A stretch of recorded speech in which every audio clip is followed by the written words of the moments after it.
আমাকে এই হার দিয়ে দাও, এরপর তুমি চলে যেতে পারবা। রাজকুমারী রাগান্বিত হয়ে বলে, তুমি যদি আমার এই হার ছুঁতে চাও তাহলে আমার মা তোমারকে শাস্তি দেবে। এবং এই শুনে ডাকুর চেলারা তাকে এই বিষয়ে সতর্ক করে এবং ডাকু রাগান্বিত হয়ে যায়।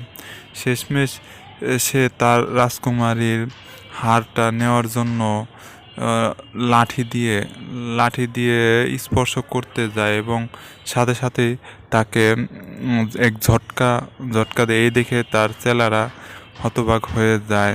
একটু পরেই সেখানে তার বন্ধুরা আসে এবং তার রাগান্বিত সুরের কণ্ঠ তার বন্ধুরা শুনতে পায়। তখনই তারা বলে ওইদিকে সম্ভবত রাজকুমারী আছে। এবং ডাকুতদের বাজ পাখিটা চিল্লাতে থাকে এবং তারা সবাই বন্ধুরা বাজ পাখিটা আটকে রাখে এবং তারা কিভাবে ভিতরে যেতে চায় এই সব পরিকল্পনা করছে। এবং রাজকুমারী বন্ধুরা বলে এখনই যাওয়া যাবে না, একটু ভেবেচিন্তে নেই।